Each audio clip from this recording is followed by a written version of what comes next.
2, 1. Muito boa noite para você que nos assiste aqui no YouTube, você que vai assistir ao vivo, você que vai assistir depois. Bem-vindos ao Prosa Inversa. Esse é o lugar onde a gente bate papo sobre tudo, e quando eu digo tudo, é tudo mesmo, sobre tudo e mais um pouco. Esse podcast que não te leva para o mundo invertido, mas vai dar uma boa virada na sua cabeça. Isso porque aqui a gente mistura filosofia clássica, Platão, com memes da internet, Tolkien com Jesus Cristo, C.S. Lewis com Chaves e o mundo da Marvel, porque a vida, meus amigos, a vida é esse gigantesco crossover de ideias, filosofias, opiniões. Então, se aproxime, como diz lá no meu estado, traga a sua cadeira, pega a sua pipoquinha, a gente já está aqui com a nossa balinha jujuba, porque está começando mais um Prosa Inversa. Eu quero apresentar os meus convidados dessa noite, mas antes disso eu quero falar das pessoas que fazem e das empresas que fazem tudo isso aqui possível, que fazem isso acontecer. Então, meu obrigado à Prospere Agência, os nossos sócios aqui no Espaço Arca, especialistas em YouTube, especialistas em imagem corporativa, especialistas no mercado audiovisual. Você que precisa se colocar, crescer em autoridade, notoriedade, dar voz à sua marca, mais do que isso, dar imagem à sua marca, você precisa conhecer o trabalho da Prospere Agência. E a Fala Sério, eu que sou co-founder da Fala Sério, sou suspeito para falar, mas nós trabalhamos o âmago da tua imagem, antes da tua imagem, o porquê você faz o que faz. Trabalhamos com estratégia de conteúdo digital, estratégia de marketing de modo geral. Então, você precisa olhar de forma mais atenciosa para como você tem se colocado diante do mundo, especialmente no marketing da sua empresa ou da sua marca. Também agradecemos a Gonexen, que é uma empresa de clube de troca e compras, clube digital, e a todos aqueles nossos parceiros que fazem isso acontecer. A TV Arca, que está passando por um processo de incríveis transformações, mas nós estamos aí. Em breve, você que quer ser também parte desse ecossistema, e você que quer parcerias com o Prosa Inversa e com a Arca TV, com o Espaço Arca, eu vou deixar aqui 2 e-mails. Um já deve estar aparecendo aí, que é o prosainversacast@gmail.com, tá? Mas também eu vou depois pedir para colocar na edição o Arca Espaço ou arcaespaco@gmail.com, onde você pode conversar conosco sobre parcerias. Você quer aparecer, você quer ser patrocinador tanto desse podcast quanto dos nossos outros produtos, são esses os e-mails que você vai entrar em contato conosco, beleza? Então agora, sem mais delongas, a gente fala pra caramba, até a publi aqui fica longa, tá? Sem mais delongas, quero apresentar para vocês o Yuri. Como é que pronuncia o sobrenome? Yuri Pantar. Pantar, é isso, é simples. Achei que tivesse alguma coisa, fiquei traumatizado com esse homem aqui à sua direita, tá? Yuri Pantar, ele que é autônomo, empresário e anarcocapitalista, fundador de grupos de estudos aí na UFSC, né? Fundador do grupo de estudos na Escola Austríaca de Economia Rothbard, né? Vai estar aqui com a gente falando um pouquinho dessa perspectiva de mundo dele. E para entender essa cabeça doida na minha frente aqui, a minha própria cabeça doida, pior do que a gente, o psicólogo especialista em relacionamentos, o Eut. Então somente. Eut. Francotti. Francotti. Tem que falar assim. Francotti. O Discover Home and Health tá aqui com a gente. Então, por favor, olhando para aquela câmera, vamos começar pelo último. Dá o teu alô e depois você e a gente entra no nosso assunto. Então, aqui nós vamos conversar, entender o que é o anarcocapitalismo e como isso se opera. Aonde nós podemos ligar e linkar com as teorias da psicologia social. Vale a pena. Fica até o final, presta atenção que isso vai ser interessante. Pessoal, me chamo Yuri Pantar, sou fundador do Núcleo Rothbard de Estudos em Escola Austríaca da UFSC, o NURIA, tá? O Núcleo Rothbard. E eu sou um anarcocapitalista libertário, de vertente rothbardiana, né? Então hoje eu estou aqui para falar disso também, mas também sobre vários outros assuntos, entre eles como o Estado domina as pessoas e por que as pessoas escolhem essa submissão. Então a gente vai poder falar sobre vários temas aí extremamente interessantes e eu espero que vocês consigam acompanhar até o final. Beleza, fazendo uma analogia meio nerd aqui, se o Estado é um anel de poder que a gente reluta em destruir, tá? Quem seriam os hobbits, os mocinhos? Quem seriam os hobbits nessa história, nesse mundo moderno que seriam capazes de viver, talvez, sem o Estado, ou abolindo o Estado? E será que dá pra gente, a gente partir para uma coisa assim, ou a gente tá mais para um esmigo, né? Precioso. Como é que é esse negócio? Dá pra viver sem o Estado, Pantaro? É o seguinte, a pergunta que tem que ser feita é, será que o Estado conseguiria viver sem as pessoas no sistema de livre mercado que estão produzindo, que estão inovando, que estão criando novos recursos, que estão aumentando a capacidade produtiva da humanidade? O Estado não cria riquezas. O Estado, ele tira riqueza de algum lugar. Ele se sustenta a partir de algo, a partir de alguma relação de mercado.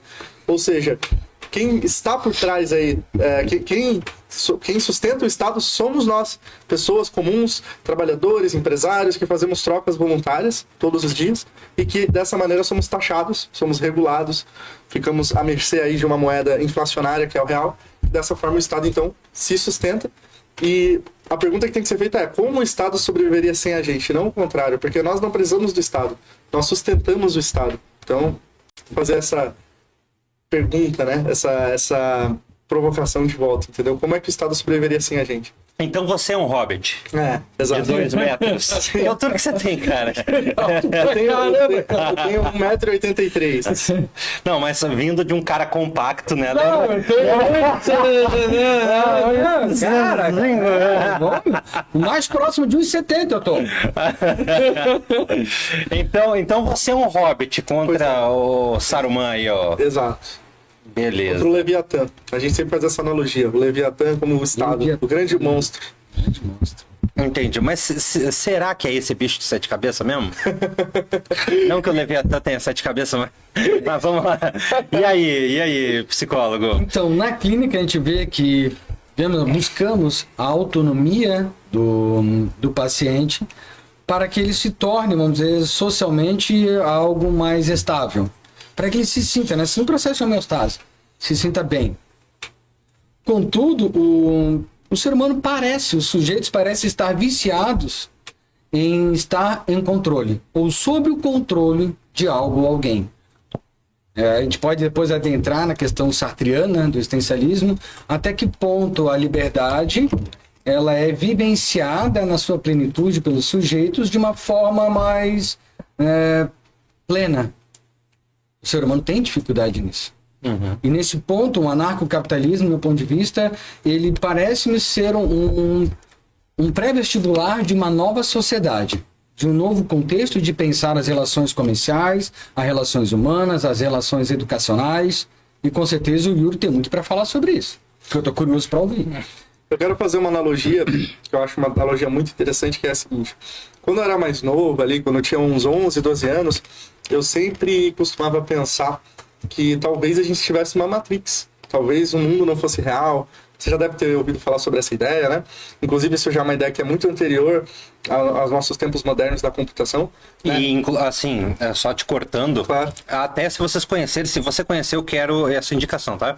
Eu quero trazer especialistas em IA aqui.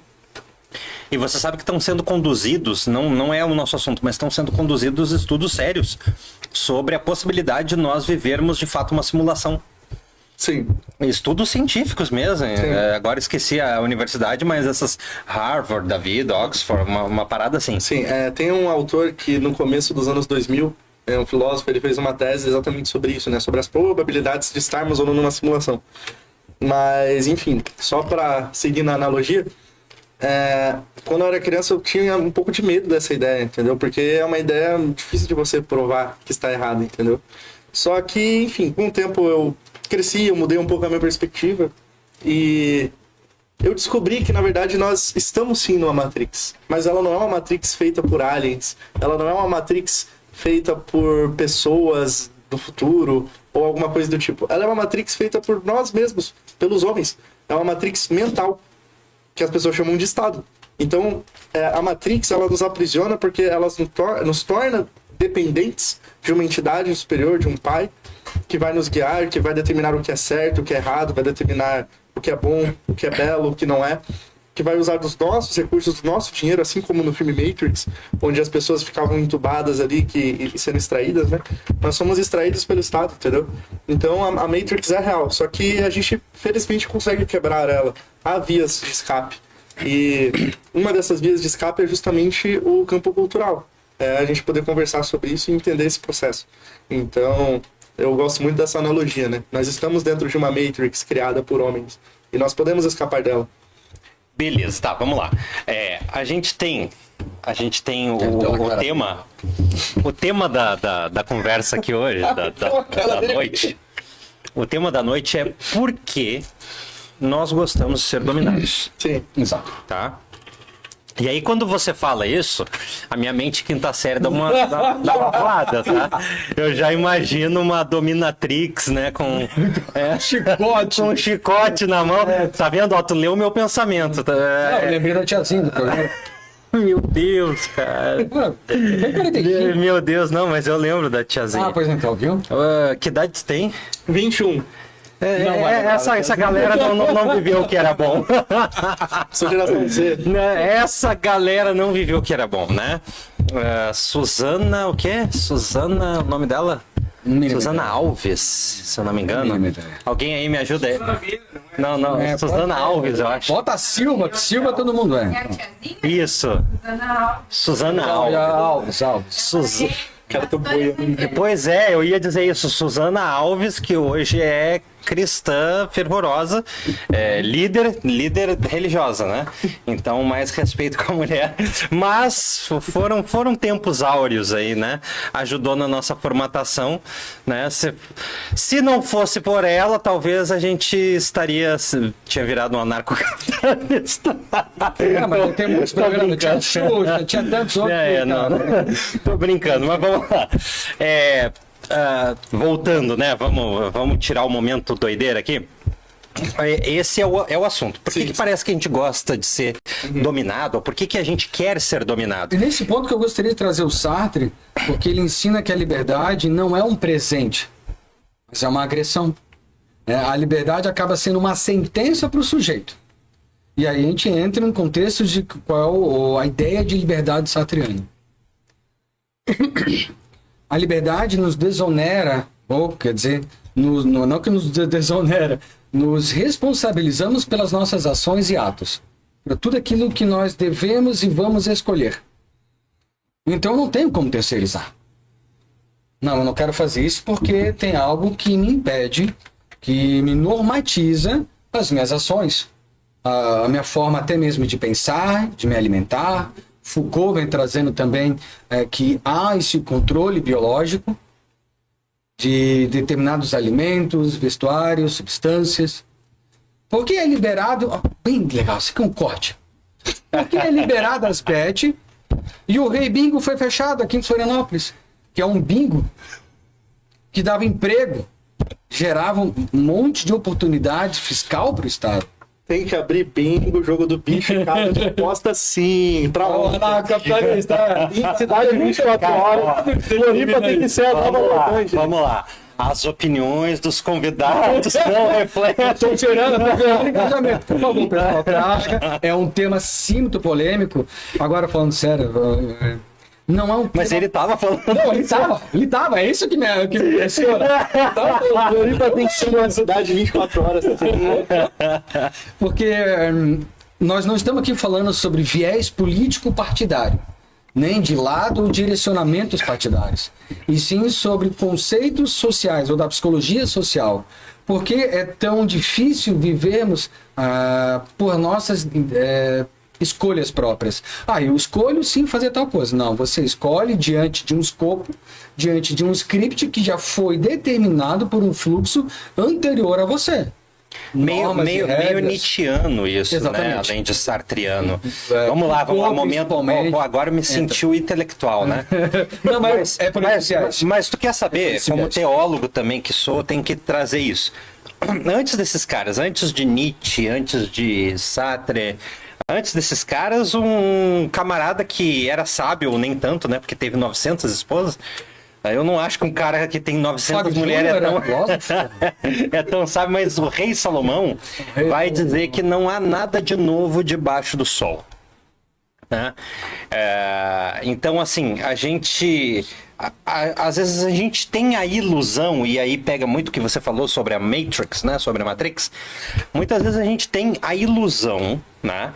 De que nós estamos escolhendo, de que a gente escolhe o nosso penteado, a nossa roupa, o nosso sapato, o nosso relógio.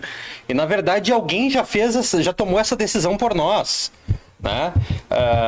De modo que a Matrix aqui ela se faz muito real. E eu que adoro, sou um cinéfilo declarado, né? Adoro cinema. Tem uma cena daquele filme O Diabo Veste Prada, que até tá para sair o 2 agora, né?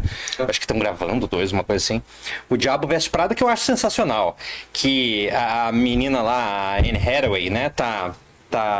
Ela é secretária da Meryl Streep. E elas estão lá discutindo um cinto, ou sei lá o quê. E que eles parecem para nós, leigos, muito iguais, né? E aí a Anne Hathaway dá aquela risadinha assim, né? E a Meryl Streep que tá lá longe olha e fala assim, por que você tá rindo?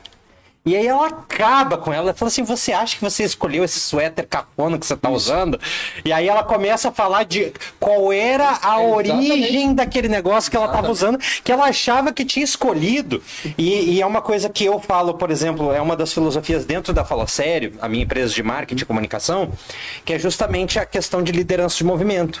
Então tem gente que diz assim, eu sou apolítico. Quando o cara fala, que é apolítico, eu tenho vontade de dar na cara dele. Que não existe esse troço de apolítico. Pode ser um partidário, de repente não defende eu não tenho movimento. Se você diz que não tem movimento, você automaticamente inaugurou o movimento do sem movimento. Então essa coisa, ela é muito humana. Talvez esteja na programação da Matrix, né? Que a gente precisa desse negócio. Então parece, e aí Sartre vai dizer, Nietzsche vai dizer, mas parece que a gente quer ser dominado. Parece que a gente quer ser... a gente quer ter um cabresto, um salvador que nos diga o que fazer, e aí a gente pode viajar aqui. É proteção também, né? Só que aí nesse aspecto, o Yuri, não seria uma utopia, assim como eu considero uma utopia o comunismo, por exemplo, que é muito lindo no papel, né? Mas não seria uma utopia vivermos sem Estado? Então, acho muito importante essa pergunta, porque o que acontece é o seguinte, né? O anarcocapitalismo, ele não é uma proposta de sociedade. O anarcocapitalismo, ele é um modelo de ética deontológica. Ou seja, é basicamente uma nova proposta de jurisdição, baseada no princípio da propriedade privada. Falando em termos mais simples aí para o pessoal, é basicamente a ideia de que você é dono de si, você é dono do seu corpo e você é dono dos frutos do seu trabalho. Ou seja, ninguém pode roubar o que é seu, ninguém pode extrair de você o que você produziu, sem o seu consentimento. A gente defende uma sociedade que seja baseada nesse princípio, que é o princípio da propriedade privada, que a gente entende como um direito natural, e também no princípio do livre mercado, na ideia de que as pessoas podem fazer trocas livres de acordo com a vontade que elas têm. E o Estado, ele seria... nesse quesito só um parasita, entendeu? Então, como eu disse no começo, a gente não... Mas o Estado não poderia, desculpa te cortar, mas o Estado não poderia ser um facilitador nesse processo? Então, existem alguns teóricos que dizem que no começo, na época onde você não tinha informação descentralizada, né, o Estado ele poderia ser um facilitador, porque ele poderia ser um garantidor de contratos, né? Então, onde duas entidades que não se conheciam, que sem reputação, o Estado seria um intermediador que garantiria o cumprimento do acordo. Então, enfim, isso pode ser discutido dentro do campo da teoria, se em algum momento o Estado já foi necessário para o processo de mercado, né, para a globalização ou coisa do tipo. Mas, hoje em dia, acredito que não. Principalmente porque a gente já tem esses mecanismos de reputação, né? Por exemplo, quando você vai pegar um Uber, você não precisa que o Estado garanta que aquele Uber é seguro. Você vai ver que o cara tem uma nota, o cara fez tantas viagens, o cara já tem uma reputação e com base nessa reputação você compra. A mesma coisa uma compra no Mercado Livre, ou quando você compra alguma comida no iFood, você não precisa mais do Estado. O próprio mercado já cria os mecanismos de, entre aspas, autorregulação para garantir que você vai ter a oferta cumprida, que você não vai ser roubado, que você não vai ser lesado.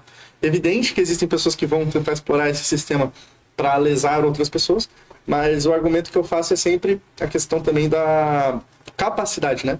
O mercado ele é muito mais eficaz para prover produtos e serviços do que o Estado. Isso se aplica também à justiça.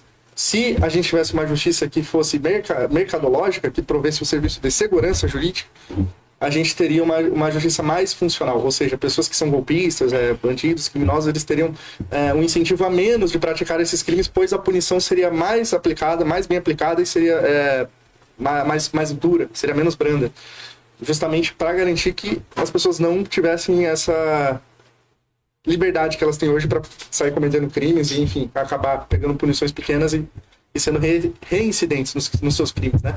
Então eu não vejo o anarcocapitalismo como utopia, porque ele não é como o socialismo. O socialismo propõe uma nova sociedade, onde vai existir uma entidade centralizada, que vai determinar como os recursos vão ser geridos. Isso não tem no anarcocapitalismo. O anarcocapitalismo, ele simplesmente fala que o homem tem uma certa natureza, que é uma natureza onde ele tenta garantir a sua própria propriedade e que o Estado viola essa natureza através das suas imposições.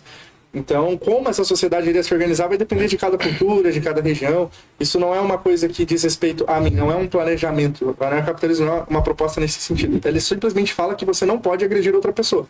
Isso aplica tanto a nível individual quanto a nível estatal. Vamos lá. Assim, pode deixar. Eu só vou provocar. Eu tenho uma, assim. Eu vou bancar aqui agora o Emílio Zurita, tá? Diga, claro. É tudo muito bonito, cara. É tudo muito, assim... Eu queria ter fé, tá? Como teólogo aqui, agora falando. Eu queria ter fé que isso fosse possível na prática. Uhum. E é interessante, eu percebo algumas nuances, tá? Uhum. Apesar de ter formação em história, eu pouco estudei o anarcocapitalismo, tá? Até porque... E assim, quem me conhece já há algum tempo sabe que, apesar de ter feito história, eu não sou um cara de espectro esquerdista. Não sou, nunca fui. Tem um professor de história que palestra no nosso grupo de estudos, que é o professor Lucas Cameron. Sim. Ele é libertário. Libertário, olha que interessante. E eu gosto de conhecer esse tipo de cara. Porque normalmente eles são muito bons. Uhum. Aí, como eu não era muito bom, eu abandonei. Porque o professor de história, ele precisa... O professor de história que não é esquerdista, sim. Tá? Ele precisa ser muito bom. Sim. Porque ele vai apanhar demais. Sim. E eu queria ficar muito bom na época, mas eu tinha outras coisas. Eu falei assim, cara, ou eu desisto disso, ou eu vou tomar porrada. Mas você queria seguir carreira acadêmica? Na verdade, eu gostava de dar aula. Eu sou professor por excelência. Eu amo sala de aula. E aí, tipo assim, eu pouco estudei também porque não adianta a gente dizer que não. E aí o camarada... Você que é de esquerda, pode continuar gostando de mim, gente. Eu sou um cara legal.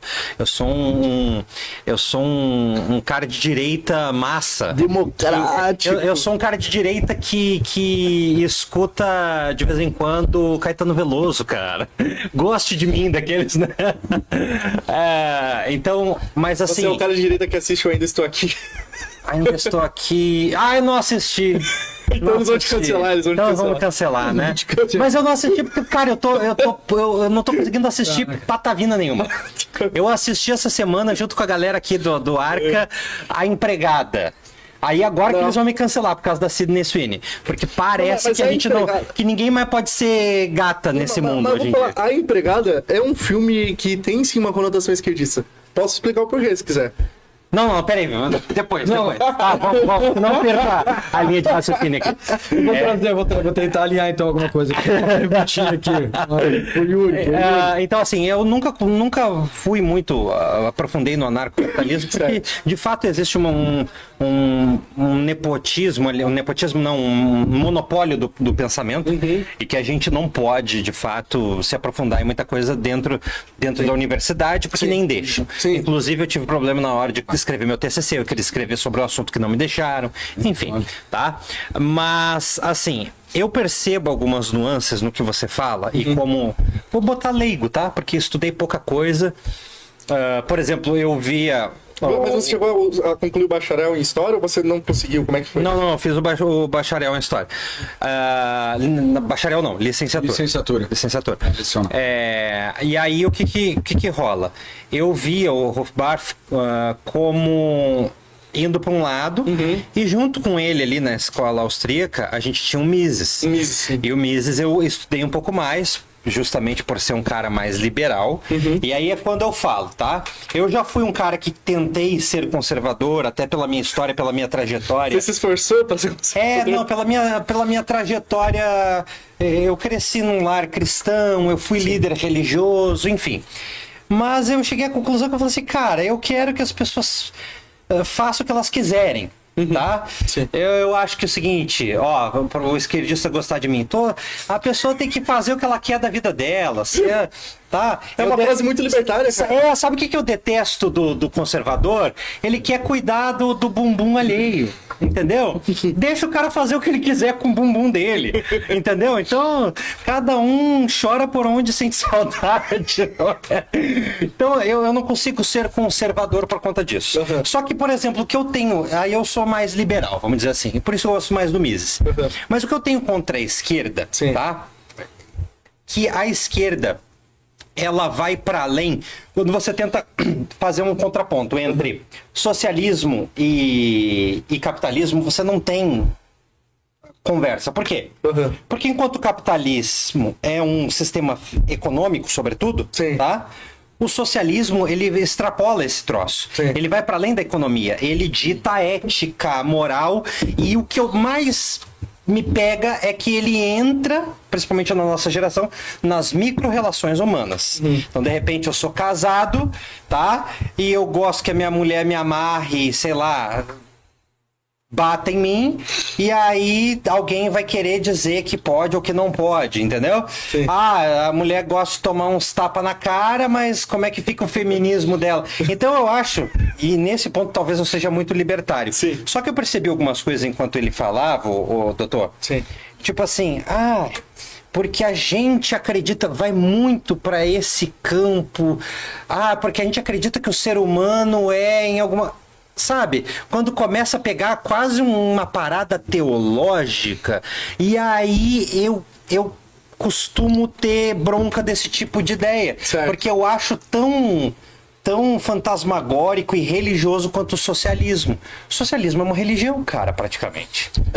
Então, você, como historiador, eu posso trazer exemplos empíricos para você, né? Se você faz um estudo de sociedades, diferentes sociedades, você descobre um padrão. Quanto mais livre é uma sociedade, quanto menos o Estado intervém nas relações humanas, mais próspero, mais justa é a sociedade, mais rica, mais feliz é a sociedade. Quanto mais o Estado intervém, por outro lado, mais pobre, mais miserável, pior é a condição de vida. Ou seja, não há nada que indique que a partir de um determinado ponto vai dar um revés e do nada vai virar um problemão não ter Estado. Eu acredito que não. Eu acredito que quanto mais você reduz o Estado, melhor é utilitariamente falando, empiricamente falando, entendeu? Então, até como historiador, você pode fazer essa análise histórica, entendeu? Então, só para não ficar no viés de pensamento, de opiniões, eu estou trazendo esse exemplo empírico para você. Mas e aí, dá para viver sem um chefe? Fazendo o link com o nosso vídeo, o pessoal pode dar uma procurada depois no YouTube, o 2, o segundo vídeo que nós gravamos, onde eu pergunto, será que o Estado não é um pai narcisista que impede a criança de querer crescer, de ser autônoma e independente? Onde há uma necessidade constante de estar ao lado ou na manutenção deste pai. Será? Sim, eu acredito que o Estado ele cumpre esse papel dentro da mente do homem de proteção, de paternalismo, né? Inclusive o estado de bem-estar social, que é esse estado que a gente tem moderno, ele foi revisado justamente com essa premissa. A premissa de que as pessoas elas não podem ser totalmente livres, a premissa de que as pessoas elas são dependentes. Parece que tá passando droga, tipo. Perdão, desculpa. Olha, eu tô fazendo tudo aqui pra não atrapalhar você no vídeo. É um grosseirão, né? É um Petrúquio, cara. É que eu vou distrair. Mas de qualquer maneira, então nesse quesito, cara, sim, o Estado ele cumpre esse papel de pai narcisista à medida em que ele vai se assemelhar ali às fases do narcisismo, né? O lover bomb, ele vai ter uma certa entrega, né? Então, por exemplo, ele vai prometer uma esmolinha ali todo mês, ele vai prometer uma assistênciazinha social, ele vai prometer um SUS, mas tudo isso tem um preço muito alto, um preço que é muito maior do que essa tal entrega, né? Que no caso são os impostos, as regulações, né? A precariedade e por aí vai. Então, no final das contas, ele nunca vai admitir que ele tá errado, que é outra característica narcisista. Aqui eu quero ele usou uma palavra que é do nosso campo semântico. Pagar imposto? Regulações. Somei. Regulações. Tá? Aqui que eu quero falar, que antes eu comecei o raciocínio e acabei não concluindo. Que eu vou bancar o Emílio. Beleza, vamos pra prática? Vamos pra prática. Vamos. Como é que um Estado, se a gente abole o Estado, a gente abole as coisas que vêm no bojo. Sim. Tá? Como é que viveria uma sociedade sem polícia, por exemplo? E a polícia nesse campo, vamos trazer para o campo semântico da psicanálise, da psicologia, seriam esses reguladores. A gente tanto precisa desses reguladores... Sistema de fiscalização, que quando que não você, é só um policial, é um professor... que quando você vai estudar, por exemplo, a psique humana, a gente tem as nossas autorregulações, que são policiais dentro da nossa psique. Há né? um alto estado. O que demonstra, em última análise, vamos dizer assim... Sim. Que o ser humano, isso é intrínseco a nós, e a nossa forma de pensar, de conduzir, de ser, né? Eu gosto do Lacan quando ele diz assim, cara, o que constitui o desejo? Tá? Primeiro vamos falar do desejo. O que constitui o desejo é a falta. Você não consegue desejar alguma coisa que você tem em abundância ou que você não sente. Aí quando a gente vai estudar as fases lá do desenvolvimento, até uma certa idade, até um certo tempo de vida, a gente não entende que a gente é um ser separado da mãe. Então quando a gente tem aquela primeira ruptura, acontece ali a castração, eu acho massa os termos da psicologia, né? Acontece ali aquela castração e tal, e aí gera uma falta que vai gerar um desejo, e o desejo, por sua vez, ele constitui o ser humano, tá? E dali vem uma série de coisas. Sim. Será, doutor, que não é uma doideira a gente pensar num mundo... E aqui eu vou ser bem reducionista, tá? Num mundo meio que sem regras, sem uma polícia, sem uma regulação. Tá. Do ponto de vista da psicologia, você acha que isso de fato seria sustentável? Pela ideia do anarcocapitalismo, não. Porque dentro do processo anarcocapitalista, do ANCAP, né, há uma ideia de consenso coletivo de indivíduo. Eu sei das minhas particularidades, das minhas ações e das responsabilidades, principalmente das minhas ações. Então eu sei que vou ter que assumir sobre algo que eu fiz ou deixei de fazer. Eu vou ter que assumir essa responsabilidade. E isso faz com que nós desenvolvemos uma área, que me perdoe hoje, e é pouco desenvolvida em nossa sociedade. O córtex pré-frontal. As tomadas de decisões, a responsabilidade diante daquilo que está acontecendo. Voltamos para uma discussão anterior, que é a terceirização. Eu terceirizo a minha responsabilidade, eu me encaminho para uma outra pessoa. Tem um paciente que me falou uma vez assim, olha, Euti, se a culpa é minha, eu posso colocar em quem eu quiser? Eu falei, pode. Mas ela nunca vai deixar de ser sua. Então, o Estado acaba fazendo isso, acaba proporcionando ao indivíduo esse local de, não, deixa que eu tome uma decisão para você. E aí tu deixa, vamos dizer que o córtex pré-frontal ele é menos ativado. Você não tem que tomar decisões, não tem que pensar sobre as responsabilidades. É quase que ser vitimista ou estar no local de vítima é a parte positiva do Estado. O Estado não faz com que ele faz com que você se sinta vítima, porque eu vou solucionar. Por isso que eu perguntei. Será que o Estado não é um pai narcísico, uma mãe narcisista, que faz com que o filho mantenha essa independência? Tá, mas então para entender, você acredita que isso daria certo? Olha, dá Tá certo. quase se convertendo. Peraí. Olha, eu vou ser franco, dá certo. Eu tenho que dizer, como terapeuta, parte do indivíduo. Não, peraí. Lá vem ele com os eufemismos da profissão. Eu vou dizer, eu acredito no indivíduo, na sociedade tem mais duas. Você quer que eu te faça um juízo de valor e não uma... Exato. Tá, só para deixar claro a questão, o anarcocapitalismo ele não se propõe a ser um sistema sem regras. Ele se propõe a ser um sistema baseado em regras diferentes das regras atuais. Ele é um sistema baseado no princípio de propriedade privada. E se deduz logicamente. Você perguntou a questão da opinião, tem mais uma consideração que eu preciso fazer. Por que acreditar no sistema de propriedade privada como um direito racional, como um direito natural e coisas do tipo? Quando você fala de direito, normalmente se busca coerência interna, se busca não contradição de ideias. Por exemplo, o Estado ele tem várias contradições. O Estado, por exemplo, ele fala que você não pode roubar, mas ao mesmo tempo ele te rouba através dos impostos. Ele fala que você não pode, cometer diversas coisas que ele mesmo faz, e as pessoas aceitam isso. As pessoas têm esse duplo pensar, têm esse duplo padrão moral com relação ao Estado, né? Então as pessoas, quando elas veem, por exemplo, uma pessoa cometendo um certo ato, elas rejeitam isso, e quando é o Estado cometendo esse mesmo ato, as pessoas aceitam isso.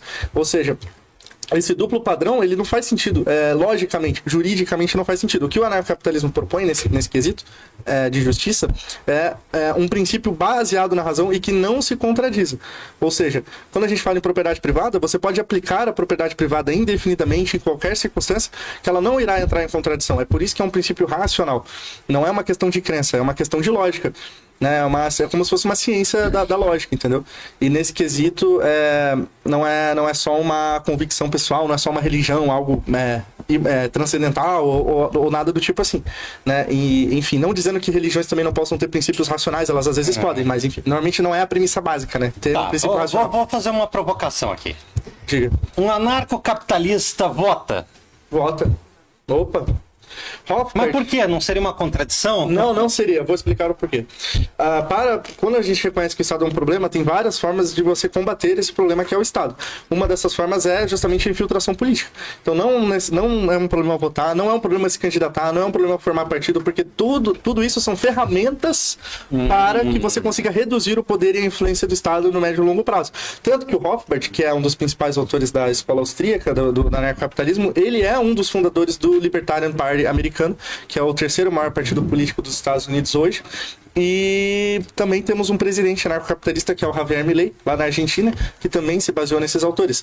Eu entendo que você entrar na política é um jogo sujo. Mas eu prefiro que tenha uma pessoa na política que entenda que o Estado é antiético, que é um problema a ser extinguido, do que um socialista que vai querer aumentar o poder do Estado. Então, dado que aquele cargo vai existir inevitavelmente, é melhor que tenha alguém que pense diferente do padrão estatal de pensamento, entendeu? Em outras palavras, é usar o sistema contra o sistema? Exatamente. Isso. E a gente tem exemplos práticos onde isso funcionou. Tá, em última análise, vamos lá. Eu quero colocar aqui um cenário hipotético para os dois, tá? Vamos lá. Qual seria o mundo ideal? Se você fosse o criador, tá? Cara, que é isso? Herético, que traz herético. Se você... Católicos vão denunciar seu bicho. Se você fosse o criador, tá? Então, para os católicozinhos gostarem de mim. Então, os esquerdistas já te cancelaram, agora católico. Não, aqui é isso. Vou pro mundo invertido. Para os católicos gostarem de mim, sim, vamos supor que você fosse o arquiteto da Matrix, tá? Ok. Aí até os maçons vão gostar de mim. Eu ia falar exatamente isso. O grande arquiteto do universo também não gosta. Mas, enfim, você entendeu. Sim. Qual seria o mundo ideal? Se desse para estalar os dedos e começar, não é assim, estalar os dedos e nós já estamos vivendo uma nação anarcocapitalista, tá? Mas assim, quais seriam os passos? Tipo assim, ó, vamos supor que em questão de um ano o Brasil fosse viver esse paraíso que, enfim, tá? Como que isso aconteceria ao seu ver? Tá, então, só para entender a sua pergunta. Você está me perguntando, por exemplo, você falou da polícia. Você quer que eu dê exemplos práticos de como que seriam as soluções privadas no mundo sem Estado, é isso? Sim, exatamente. Ok. Vamos lá, por exemplo, a polícia. Vamos começar pela polícia. Hoje em dia já existem empresas que prestam serviço de segurança privada. Obviamente isso são em situações mais localizadas, são para pessoas específicas, empresas específicas, né? Você não tem uma polícia privada geral. Apesar que aqui no Brasil a gente tem alguns exemplos sim, a gente tem alguns bairros comunitários que cercam e que fazem esse policiamento privado, esse policiamento particular. Tem as milícias também, né? Pois é, mas aí já é outro. Tem o tio da moto com buzina. Tem um negócio bom aí. E o que acontece é o seguinte, nada que o Estado faz hoje, o mercado não conseguiria fazer de uma forma mais barata e mais eficiente. Porque aí a economia austríaca explica que é por conta do sistema de incentivos do Estado e do mercado. Inclusive foi isso que eu abordei lá no Redcast, que eu participei lá no debate do Gustavo Machado, um comunista versus 29 conservadores. Que o que eu falei foi o seguinte, toda vez que o Estado presta um serviço ruim, ele tem um incentivo muito negativo que é de receber mais dinheiro. Se existe uma escola pública boa e uma escola pública ruim, no ano seguinte a escola pública ruim vai receber mais dinheiro para resolver o problema, para consertar o problema. Ou seja, você tem um mecanismo muito bizarro dentro do Estado. Contra-intuitivo. Contra-intuitivo. Né? No mercado, não. Se você tem uma empresa ineficiente, uma empresa que não gera lucro, essa empresa vai ser extinta pelo próprio processo de mercado, pelo processo de oferta e demanda, enfim, essa empresa vai... Aquele capital que foi alocado de forma ineficiente, ele vai ser realocado para algo mais útil. O mercado ele tem esse sistema de autocorreção, que o Estado não tem. Ou seja, por conta dos próprios incentivos, o fato do mercado não ser um monopólio e o Estado ser, porque o Estado você é obrigado a pagar imposto, você é obrigado a consumir o serviço do Estado, né? Todas essas questões fazem com que tudo que o Estado faz é mais caro e menos eficiente. Ou seja, isso aplica tanto para educação, saúde, qualquer coisa que você queira trazer de exemplo, polícia, justiça. Não há nada que indique que em alguma coisa o Estado vai ser mais eficiente, porque é uma lei econômica, tipo oferta e demanda. O Estado ele sempre vai ser mais caro e menos eficiente. Então, dito isso, tem alguns autores libertários que dissertaram sobre como poderia ser desenvolvida uma sociedade anarcocapitalista na prática, como é que poderiam ser providos serviços de segurança, mas a verdade é que ninguém tem essa resposta. Por exemplo, não sei se você vai lembrar, alguns anos atrás, entrou um debate muito forte aqui no Brasil, que foi a questão da privatização dos Correios, principalmente na época do governo Bolsonaro, onde muitas pessoas falaram assim, que absurdo, vai privatizar os Correios, e vão ter várias regiões, sei lá, no interior do Amazonas, regiões hiper isoladas, onde os Correios não vão chegar, onde aquelas pessoas não vão mais ter acesso ao serviço. E a resposta anarcocapitalista para essa questão é a seguinte: primeiro, ninguém deveria ser obrigado a subsidiar um serviço que não dá lucro, um serviço que, né, as pessoas elas não, um serviço que alguém tem que ser forçado a pagar para que ele exista, porque senão não haveria incentivo econômico para que ele exista, né? Começa por aí, é uma questão econômica. Mas dito isso, não há nada que indique que algum provedor de serviço, algum empreendedor, alguém com inovações, com ideias novas, não poderia trazer encomendas para regiões mais afastadas do Brasil. Isso acontece em vários países, você tem soluções privadas para esse tipo de problema. Se há uma demanda, naturalmente vai surgir uma oferta que solucione o problema, né? Então, assim, agora, eu não... Exato, e eu não vou dizer qual é essa solução, porque eu não tenho... A minha mente humana, individual, ela é muito mais limitada do que o mercado como um mecanismo, entendeu? O mercado como uma rede de conexões cerebrais, né? Ele é muito mais poderoso. Então, as soluções que o mercado vai arrumar para os problemas que vão surgir a partir da dissolução do Estado, não sou eu que vou dar, é o próprio mercado que vai responder essas questões na prática. Agora, eu posso fazer sim exercício de futurologia, tem um autor, inclusive, o David Friedman, né, que é filho ali do Milton Friedman, que foi um dos maiores economistas também da história, foi da escola de Chicago, ele era um liberal, e o filho dele é um anarcocapitalista também, só que ele não é um anarcocapitalista ético, ele é um anarcocapitalista utilitário, enfim, é de uma vertente um pouco diferente, mas a gente defende basicamente a mesma coisa. E ele tenta propor realmente um modelo, ele fala assim, seria de tal maneira e tal, mas enfim. Eu acho que a gente até pode entrar nessas questões, existem propostas interessantes, mas eu não conseguiria te garantir que sem o Estado seria feito da maneira com qual eu estou pensando, porque as pessoas queriam decidir, não eu, entendeu? E aqui, ó, vamos supor então que a gente colocasse, tem o Milei na Argentina. Sim. Que a gente colocasse o Milei aqui no Brasil e o Millennium.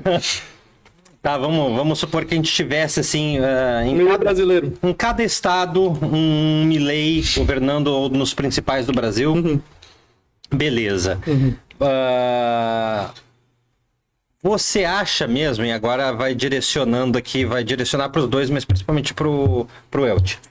Você você acha mesmo que chegaria um momento em que... Porque eu gostaria de saber, se o cara é anarcocapitalista, vai chegar um momento na revolução dele, vamos dizer assim, o termo é anacrônico, né? Eu gosto do termo contra-revolução, porque a revolução já aconteceu. Já estamos vivendo na revolução do Estado. Vai chegar um momento, então, na contra-revolução desse cara, que ele vai ter que falar assim, ok, eu não sou mais necessário.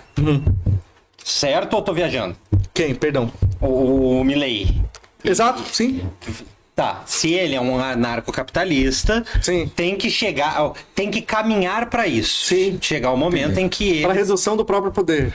Exato, porque em que ele vai se perceber não mais necessário e vai falar assim, enfim, galera, missão cumprida, toca aí. Sim. Beleza.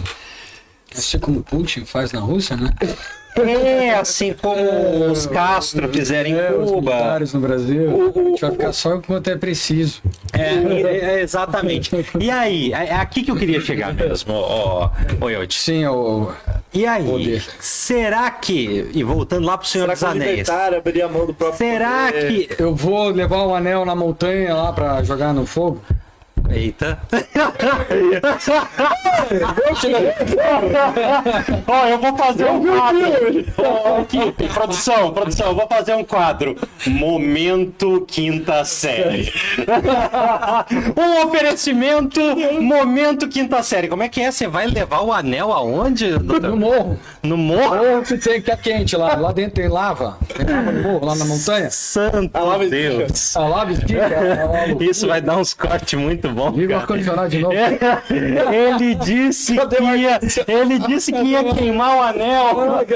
Não, levar o anel pra ser... Pior ainda, levar o anel pra ser queimado. Levar o anel pra ser queimado no morro. Tá pronto, Cláudio. Psicólogo formado da UFSC que declara que vai levar o anel. Vamos lá, então. O Estado acaba, de uma certa forma, reforçando um esquema de controle. Ou da manutenção da vulnerabilidade do sujeito. Olha, lá fora é perigoso. Se não houver a existência de um poder, ali presente, você não vai conseguir tomar as suas decisões. É isso que vem trazendo o existencialismo. Foucault também apresenta aspectos com relação a isso e tantos outros autores da psicologia social. E aí, essa vulnerabilidade é uma manutenção, como estava dizendo, do córtex pré-frontal de eximir tomada de decisões. E eu não me torno responsável. Precisa um poder judiciário para determinar que você é culpado, porque você não consegue assumir as próprias responsabilidades. No meu ponto de vista, para o mundo ANCAP, teríamos que ter minimamente o senso, né? E o bom senso, ou uma glândula chamada de confiômetro, né? Que libera. Você tem um sistema de incentivos correto no mundo sem Estado. Mas assim, a pergunta dele especificamente sobre o governante ANCAP abrir mão do próprio poder. Cara, se alguém fala que é libertário, já se presume que a pessoa respeite a propriedade privada ali. Então, tipo assim, a presunção é essa. É nesse aspecto que eu acho que tem que ter muita fé, cara. Não tem, claro que não, cara. Só do fato, por exemplo, eu tô aqui no seu estúdio, só do fato de eu não estar te roubando, só já... Cara, a sociedade ela é baseada em agradecimento. Eu podia estar matando. Não, mas o ponto é, a sociedade ela já é baseada em confiança hoje, e não é o Estado que garante essa confiança. Não é o Estado que garante que eu não vou pegar a sua câmera de $10 mil e levar comigo no carro dele e sumir com a câmera, entendeu? Nossa, ela fosse de $10 mil, acho que eu já tinha corrido com ela. As pessoas elas confiam umas nas outras naturalmente, entendeu? A sociedade ela é baseada em confiança. Então a propriedade privada, você quer ter sua propriedade privada respeitada, você não quer ser roubado, então por que você vai agredir os outros? Não faz sentido. Essa lógica só existe quando há um monopólio da força que vai criar esse Você incentivo. acha que de fato é aqui que eu quero chegar e vocês estão fugindo igual um sabão de mim? Não tô. Você acha que o ser humano vai conseguir chegar? O brasileiro, não vou nem falar de ser humano, é outra classe. É uma classe inferior? Classe inferior? Não. Eu não vou deixar passar. Pode dizer que é inferior. Você acha que o brasileiro realmente chegaria nesse nível de evolução? Hoje, mas eu tava falando com a minha sócia Renata, fala assim, cara, tem gente que é iluminado, né? Evoluído. O cara é tão iluminado que ele chega a ser quase um vagalume. A bunda iluminada? É, iluminando os caminhos com seus, né? Mas você acha mesmo que a gente chegaria a isso? Tá, É vamos lá. nesse aspecto que eu pra falo que deixar parece claro. fé. Só para deixar claro. Existem anarcocapitalistas respeitadíssimos que acreditam na ética libertária, blá blá blá, na propriedade privada, mas que eles não acham que a gente vai chegar numa sociedade sem Estado. Justamente por essa questão psicológica, de submissão das pessoas e tal. E posso citar os donos ali do Instituto Rothbard, o Cristiano Chioca, né? Por exemplo, ele já falou sobre isso. Ele acha que nunca vai haver uma sociedade sem Estado, as pessoas sempre vão buscar o Estado, não importa o que você faça. A questão continua sendo errado. Por exemplo, vou falar uma palavra aqui pesada, espero que o YouTube não censura. Posso falar a palavra esse? Estupro, posso? Já falei, né? Posso? Não, Vamos lá. O estudo. O estudo ele sempre vai existir. Em qualquer sociedade humana, em maior ou menor grau. Lógico, Sexo forçado. O sexo forçado. Ele sempre vai existir. Não importa se vai ser mais educado ou menos, se a punição vai ser maior ou não. Em algum grau vai existir, mesmo que seja pouco. Então, assim, lógico, é uma utopia você pensar em uma sociedade onde isso nunca mais aconteça, em nenhuma circunstância, em nenhuma ocasião. Sempre vai acontecer. Mas não é só pelo fato de que sempre vai acontecer que significa que deixou de ser errado. Porque às vezes as pessoas têm essa visão.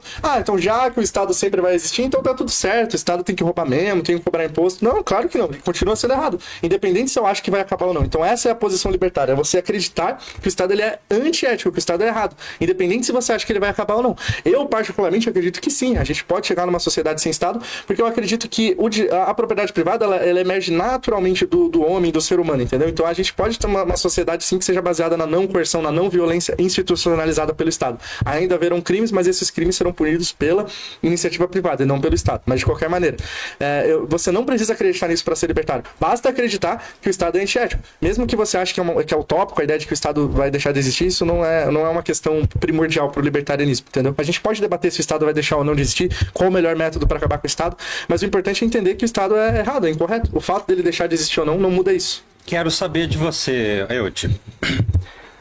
Assim, agora a gente brincou bastante, mas continuamos com bom humor, mas assim, sobre essa questão dos sermos dominados, existe uma opinião até teológica, que eu falei bastante nesse podcast, eu quero agora para o final ouvir mais vocês.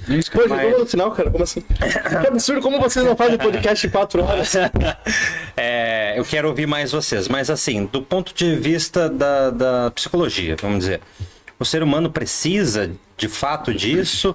A gente consegue viver sem esses mecanismos? Ou seria assim só num mundo ideal?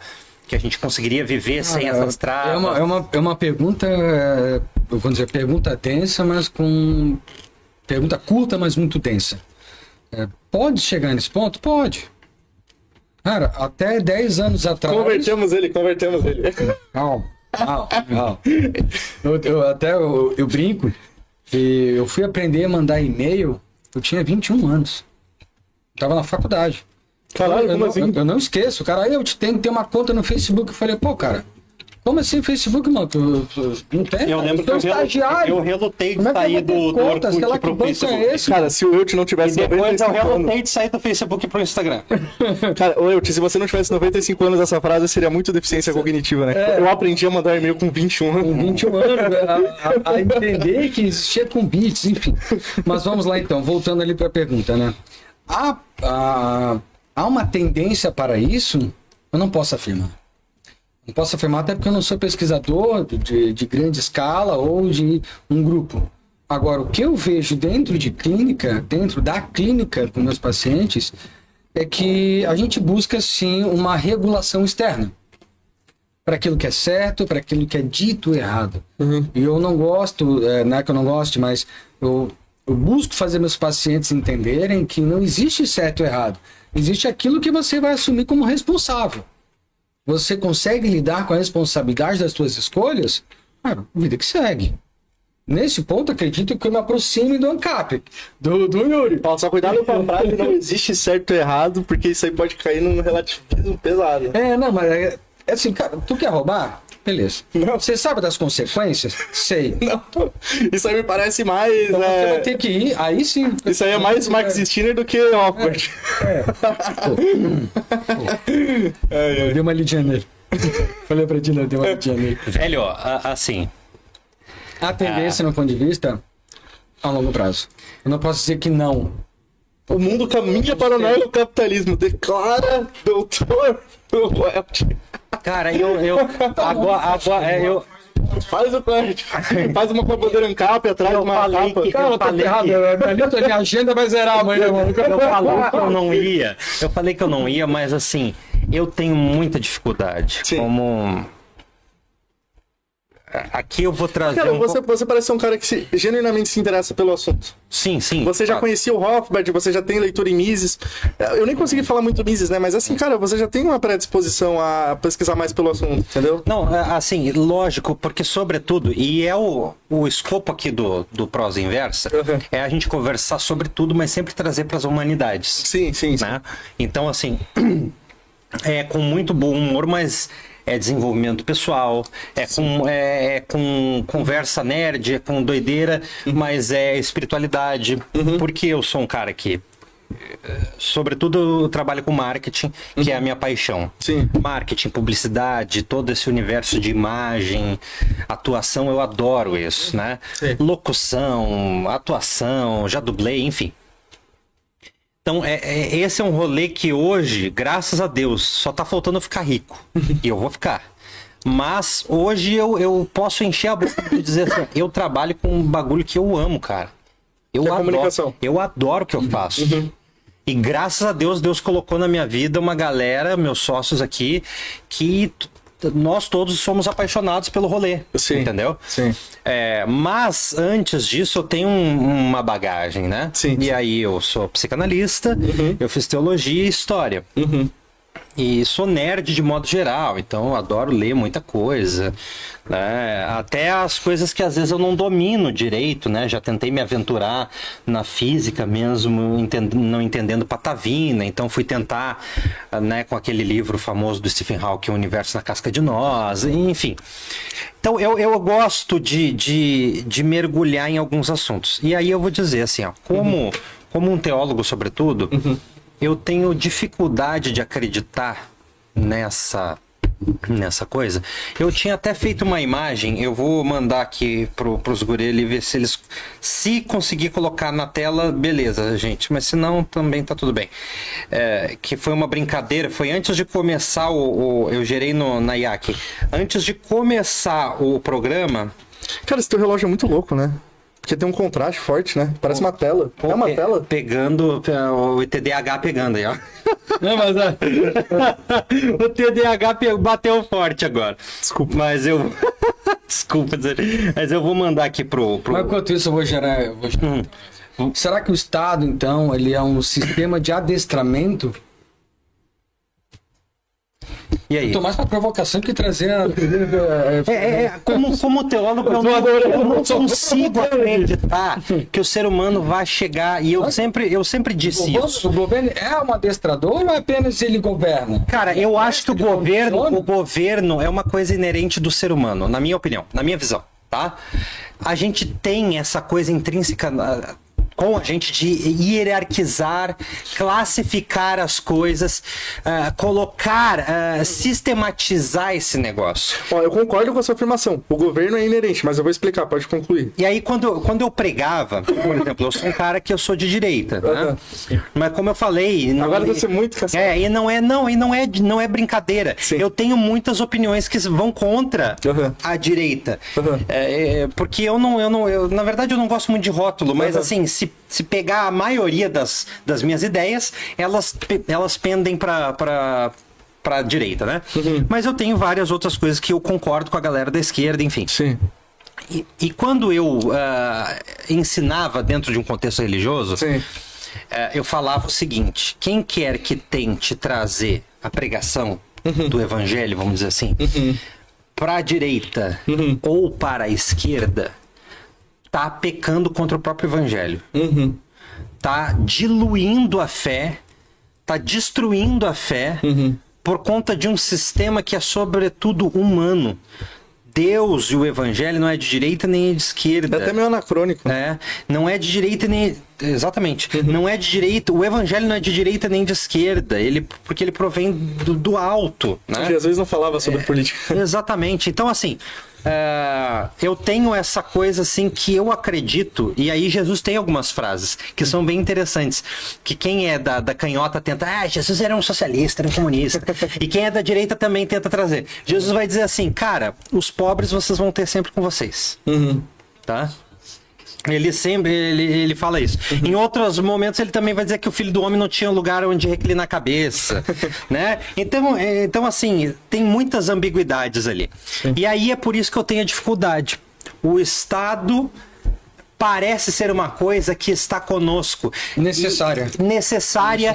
E que porém, enquanto houver ser humano e o ser humano for esse ser limitado e falho no aspecto da fé, da teologia, a gente vai ter isso aí. Igual os pobres a gente vai ter sempre, o governo a gente vai ter sempre. E gente corrupta, como diria o Tolkien, né? Ao menos que tu dê... Ó, o momento que não tá sério. A menos que tu entregue o anel para um hobbit, seres humanos vão se corromper. Vamos lá. Só tem o doutor aqui é do tamanho de um hobbit. Não, eu sou baixinho. Mas eu sou um grande homem. Eu sou baixinho, eu sou um grande homem. Vamos lá, então. Até vou pedir pro Yuri complementar, na verdade, nem complementar, explanar, na verdade. Eu conheço pouco sobre isso. Realmente, a psicologia... Isso aqui é o que eu criei, ó. Desculpa te cortar. Ó, isso aqui é o Lulonaro. Isso parece propaganda do MBL, cara. Isso aqui é o Lulonaro. Olha aqui, ó. Parece a fronteira. No final das contas, eles estão queimando o anel de todo mundo. Tá? Esse aqui é o Lulonaro, ó, Pacto Social. Olha que coisa bonita, né?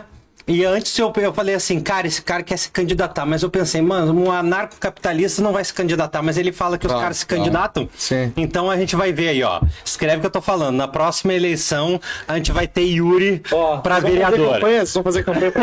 Tô brincando. Gente, olha, eu não considero a política uma porta fechada de forma nenhuma. Eu sou filiado ao Partido Novo, inclusive, que tem muitos libertários. Só que nada do que eu tenho feito hoje é com essa pretensão. Né? Se um dia eu ver que o cenário está positivo, que está favorável, né?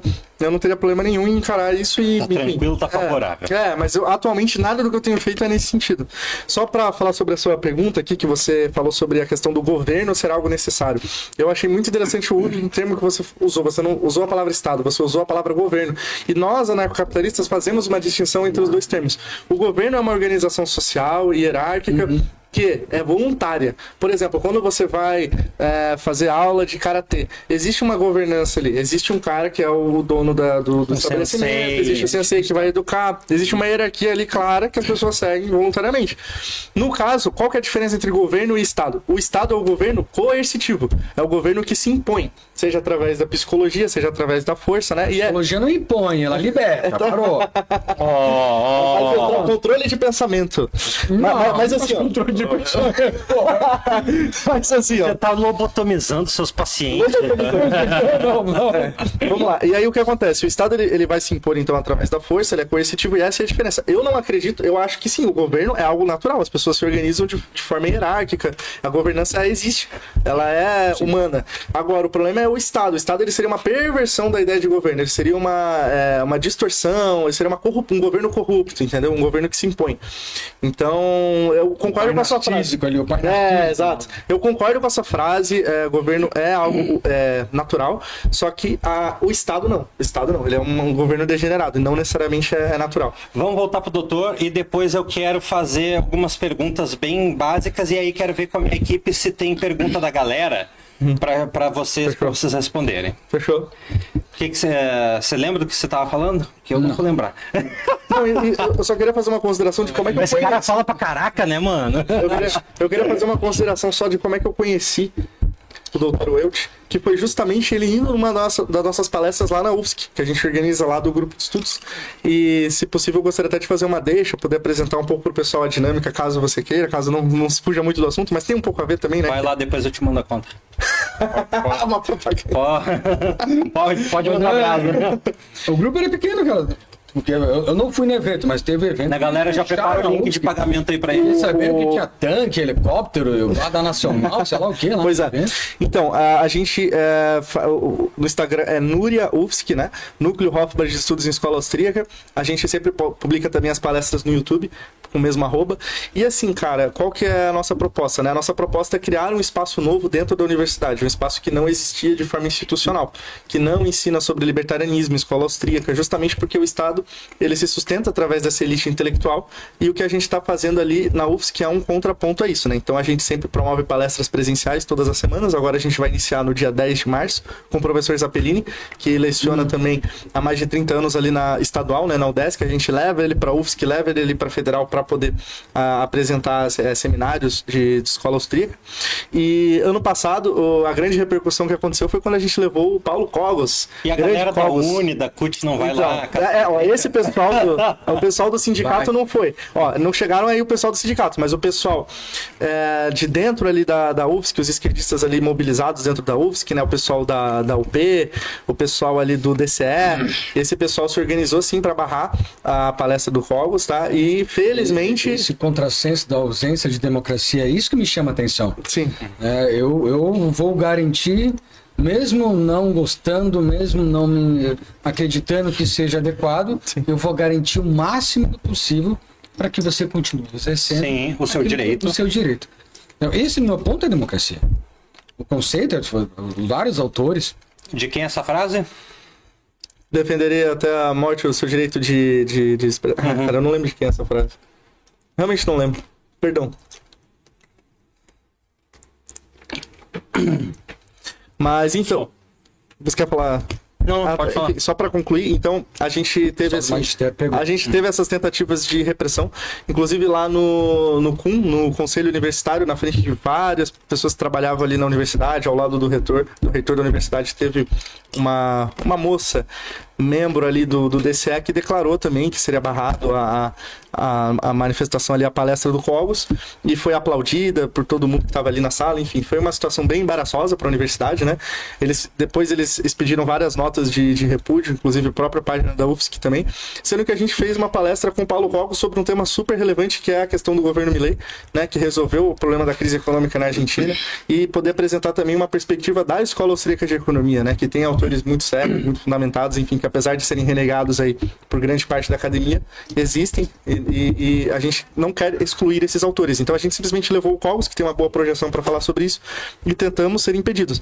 Mas conseguimos garantir ali com as forças de segurança, né, a execução perfeita do evento, né? Tanto é que os esquerdistas não conseguiram nem chegar no prédio. O prédio foi fechado quando o auditório lotou, com 350 pessoas, ficaram mais 100 pessoas pro lado de fora que não conseguiram entrar, e foi um evento de grande sucesso aí que a esquerda não conseguiu impedir, né? E depois, no dia seguinte, a gente fez a do Peter também, que eles nem tentaram impedir, que eles nem chegaram aí para a universidade, porque realmente eles viram que eles não iam conseguir, que a gente conseguiu colocar 180 pessoas ali no auditório. Em breve, os dois estarão no YouTube, as duas palestras estarão lá no Núcleo Hofbard de Estudos em Escola Austríaca, Núria UFSC, no YouTube.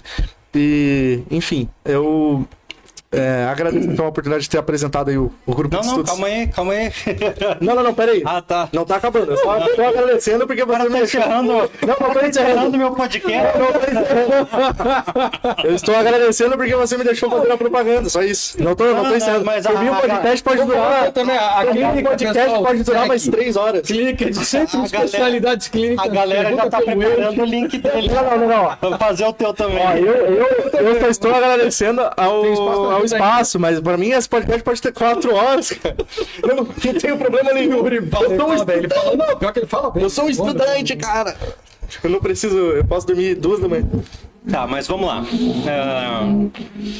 Pessoal, tem alguma pergunta aí? Senão eu vou fazer as minhas. Peraí. Ixi, deu medo. Agora eu vou perguntar. O juiz de deixa eu te fazer uma pergunta que eu acho que o internauta faria, tá? Claro, vamos lá. Quando fala assim, ó... eu sei onde nasceu o movimento anarquista, ou pelo menos mais ou menos onde nasceu, né? Sim. Que não tem um fundador, vamos dizer assim. O anarcocapitalismo, apesar do nome, não tem a ver com anarquismo, assim, de toda forma. Esse é um ponto interessante também. Então, eu queria que você... do Estado. Eu queria que você explicasse isso. O que é pro leigo, tá? Pro leigo. Tenta falar menos bonito agora, tá? Tenta falar mais assim a linguagem do povão. Vamos lá. O que é o anarcocapitalismo? Vamos lá. Para quem vai votar em você na eleição que vem. Eu não vou me candidatar, mas enfim. Pessoal, o anarcocapitalismo é a ideia de emancipação do homem. É a ideia de que você é dono do seu corpo e de que você é dono dos frutos do seu trabalho. E que ninguém pode tirar isso de você. Só isso. Minhas regras. Também. Por que não? Por que não? O Estado não pode determinar o que você vai fazer com o seu corpo, entendeu? Ele não pode regular. Não é dever nem direito do Estado fazer isso. Essa é a visão anarcocapitalista.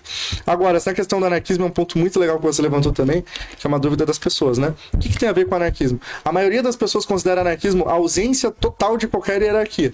E isso, de fato, não tem nada a ver, né? Não tem nada a ver com o anarcocapitalismo. A ideia do anarcocapitalismo é a ausência de governo coercitivo. Porém, sim, o anarcocapitalismo ele é um termo um pouco mais moderno, que surgiu com Karl Hess, que era amigo do Rothbard, né, que o Rothbard acabou usando, que foi a junção da teoria econômica da escola austríaca, que era o Mises, o Hayek, o Karl Menger, com a teoria dos anarquistas individualistas do século XIX. O Benjamin Tucker e por aí vai. Então você ouve, você teve uma junção, inclusive tem uma palestra muito legal sobre isso lá no nosso YouTube, no Núcleo Rothbard, também apresentado pelo Lucas Cameron, que é o nosso professor de história que eu mencionei mais cedo no podcast. Ele fala justamente sobre essa síntese que o Rothbard fez. Existiam autores anarquistas individualistas que já acreditavam num sistema onde com certo direito natural, eles não usavam esse termo propriedade privada, mas alguns usavam na real, mas a ideia era você ser dono dos frutos do seu próprio trabalho, entendeu? Você não ser roubado por nenhuma entidade, mas eles ainda careciam de uma teoria econômica mais consolidada. Foi justamente a teoria da escola austríaca, né? E qual que é a diferença, inclusive, da escola austríaca para a escola de Chicago, para os keynesianos, que é uma dúvida que o pessoal sempre tem também. O que difere? O que difere é o individualismo metodológico. É da onde você parte a sua análise. Normalmente, os keynesianos, os neoclássicos, os enfim, ortodoxos, heterodoxos, eles vão partir de análises de sociedade. Eles vão tentar fazer modelos e tentar prever o comportamento das pessoas com base em modelos. A escola austríaca não parte dessa premissa. A escola austríaca ela parte de uma premissa praxeológica. Você primeiro estuda o indivíduo e a partir do comportamento individual você deduz a ação humana, né? Então é com base nisso que o Mises escreve a ação humana, depois o Rothbard, o Homem, Economia e Estado, enfim. Então existe toda uma epistemologia por trás do pensamento anarcocapitalista moderno, que justamente uniu a escola austríaca com o anarquismo individualista, né? Dentro do anarquismo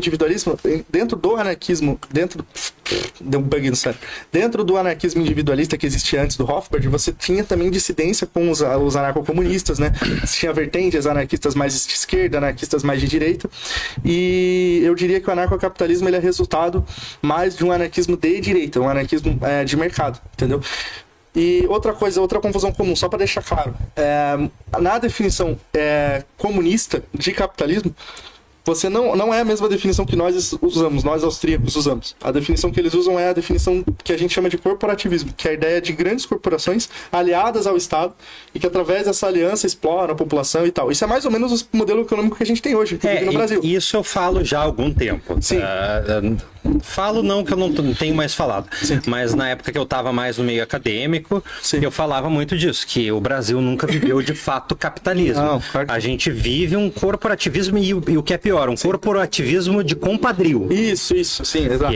Que Amigo do rei, total. Exatamente. Sim, então, nós não definimos, a gente não usa o capitalismo nesse sentido, a gente usa o capitalismo como sinônimo de trocas voluntárias, de livre mercado, entendeu? Então, sim, a gente trata da Revolução Industrial, por exemplo, como um processo não do nascimento do capitalismo, mas como um processo de generalização desse sistema de trocas voluntárias, que se institucionalizou, se globalizou, enfim, que o Estado ele está por cima disso, ele é uma camada externa, separada ao mercado, né, na nossa visão.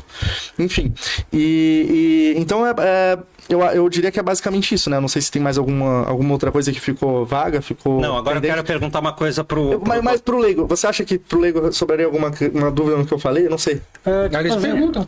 É isso que eu quero ser. deixar eles perguntar, mas antes da pergunta do leigo, a pergunta do eu leigo aqui, Você acha que é doideira? Cara, você já perguntou isso 8 vezes. Você acha que é maluquice? Cara, Não, A não. galera aqui no YouTube também perguntando aqui, ó. Pode falar aí. coitado do Vamos lá, Nerd, vamos lá. cara. No YouTube aqui estão perguntando: no mundo sem Estado, quem impede grandes corporações, milícias, privadas ou cartéis comprarem justiça, segurança e leis a seu favor? Eita! Essa é uma pergunta muito boa. Me Porque, lembrou agora, Falcon, como é que é o nome da ministério? Ah, não vou lembrar. vamos lá. Primeiro, você não tem corporações, você não tem monopólios naturais surgindo de uma sociedade sem Estado. Os monopólios só existem porque eles são mantidos pelo Estado. Ok? Isso é economia austríaca. Depois, a questão de você comprar a justiça. Cara, no sistema de justiça privado, o que eles estão vendendo não são somente a venda de justiça numa justiça privada, não é a venda de decisões judiciais, de decidir se alguém está certo ou errado. Não.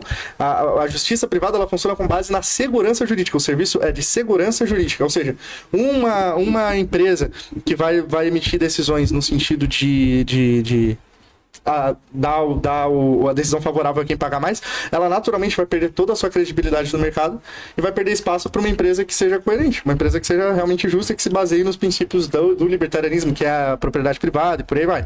Então, o serviço se garantiria com base nisso, entendeu? Você não ia querer perder a sua empresa porque você ficou dando decisões favoráveis para alguém que te pagou mais, né? Isso não faz sentido.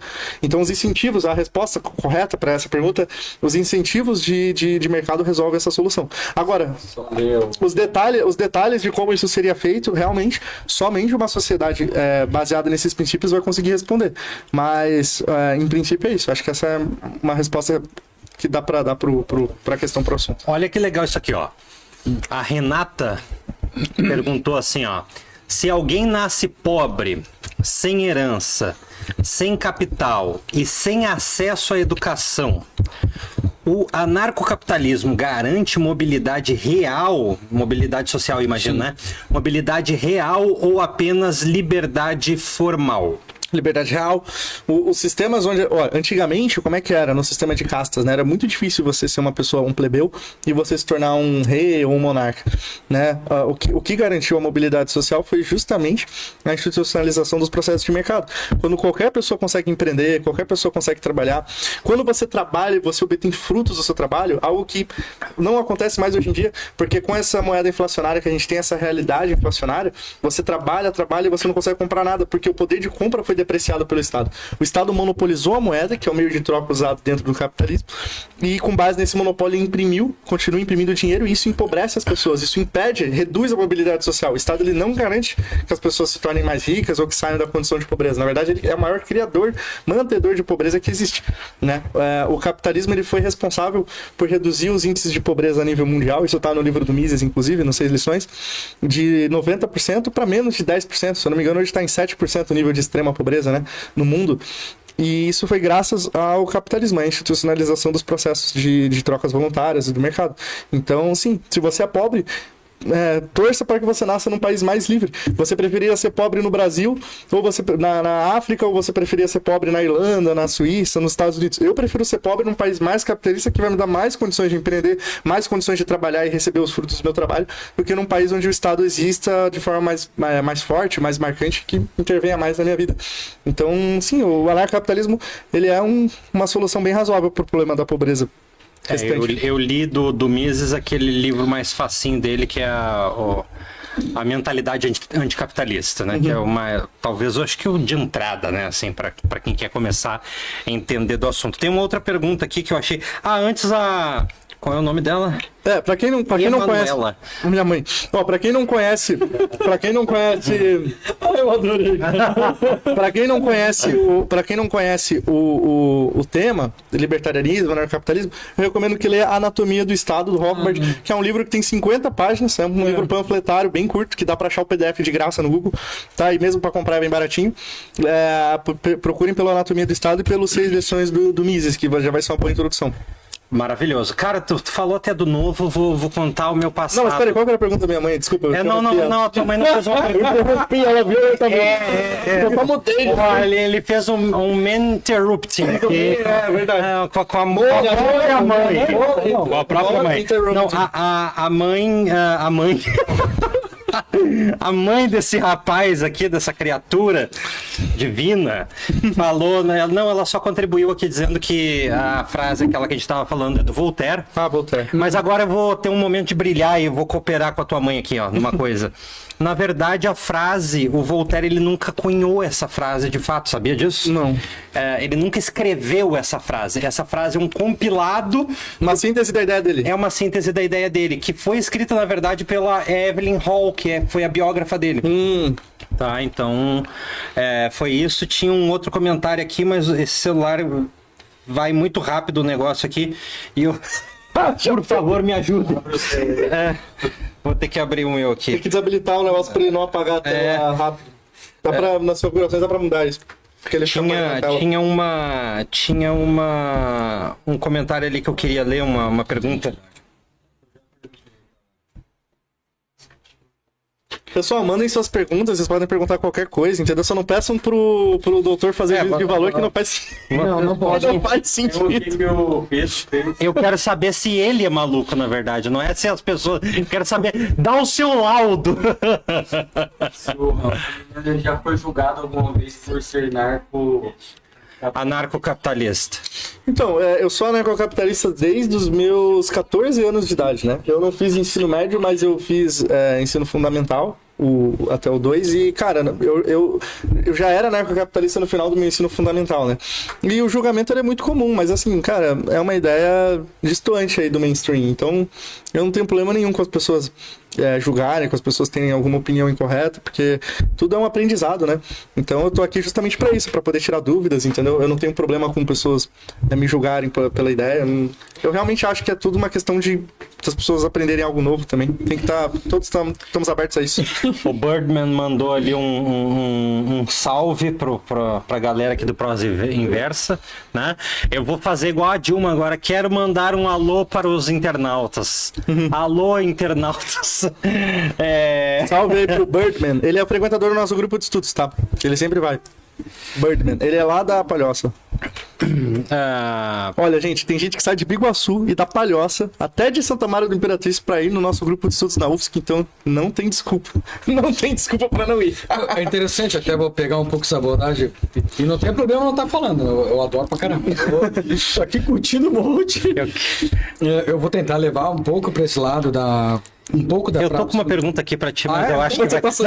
Não, pode falar, porque eu acho que eu tô segurando porque eu não sei se eu não vou te botar em maus lençóis. Depois do último? Depois dos últimos 5? Eu já perdi meu anel, né? Vamos lá, agora então. o dinheiro é de menos, né? Minha agenda, tô recebendo aqui, ó, cancelamento. Eu quero Não, tô brincando. eu quero saber, até vamos colocar uma enquete. Se esse momento vai ser momento quinta série ou momento lá ele. Quinta série, né? Quinta série reprovada ainda. Fundão. Vai, fala Vamos aí. lá, então. Que na psicologia, o amadurecimento é você se envolver e sair, né, do ambiente doméstico. Ou desse corte, desse desligamento dessas figuras paternas. Uhum. Até que ponto o anarcocapitalismo também não seria o amadurecimento enquanto sociedade? Entendendo o Estado, como coloquei, ou esse grande paterno? Cara, essa perspectiva é muito boa. Mas agora, Cara, agora não, eu acho que ele te deu uma grana, porque tu tá muito bonzinho, cara. essa perspectiva é Tá muito boa. quase convertido já. Tô quietinho. Ó, vamos lá, vou dar um exemplo prático aí pros senhores que tem muito a ver com isso que você falou. O pessoal, as pessoas não conseguem chegar ao mundo sem Estado, porque nunca existiu uma civilização desenvolvida sem Estado. Isso é uma questão interessante, porque os homens, em determinado momento da história da humanidade, do nosso percurso de evolução, de construção social, os homens nunca haviam saído das cavernas. O homem era caçador e coletor, ele dormia em caverna, enfim.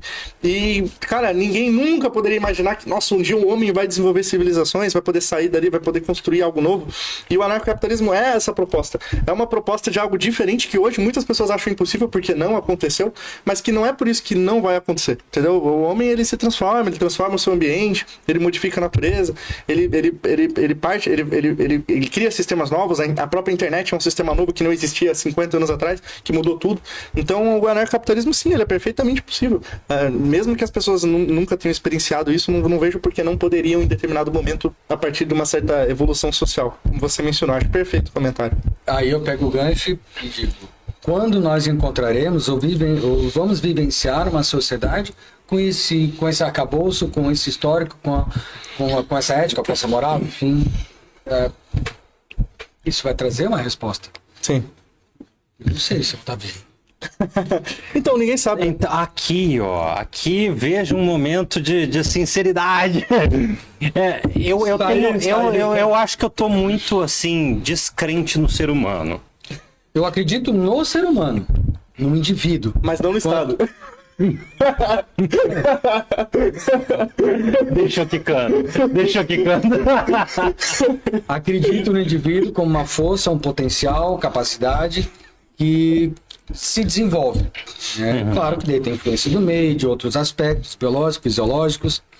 Agora, enquanto sociedade, ela se transforma por meio desses indivíduos. A coletividade, só que a partir do momento que existem diversas frentes diferentes, ganha aquela que tiver com o pensamento maior número. Não necessariamente o maior número, mas o grupo que estiver mais bem organizado. Mais bem organizado. Aí eu não entro na série. Vai estar lá de teoria da conspiração. Não. Cara, a gente... Eu trago pro medo da liberdade. Eu vou de novo trazer um pouco aí pro existencialismo, Sartre, pra essa rapaziada, que é o medo da liberdade, verdade. A liberdade da verdade, ela afugenta, ela amedronta, ela assusta. Sim. Porque a nossa tendência é trazer o quê? O medo de ter que culpar meus próprios fracassos. Isso é assustador. Mas isso é liberdade. Isso é ausência de controle. Só que na ausência de controle eu tenho que lidar com as minhas próprias frustrações, com as minhas próprias escolhas, e aí eu me vejo um fracasso.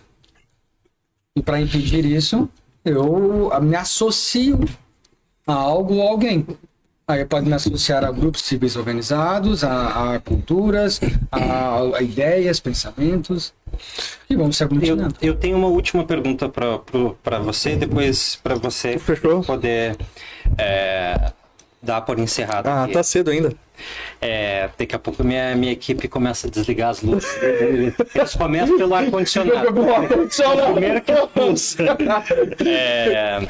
Cara, tem essa ideia não é uma ideia só do Kant ou só Epicuri, não acho que agora até pequei aqui, mas enfim, eu sei que Kant falou bastante sobre isso, que quando a gente só faz o que quer, nós somos escravos do desejo.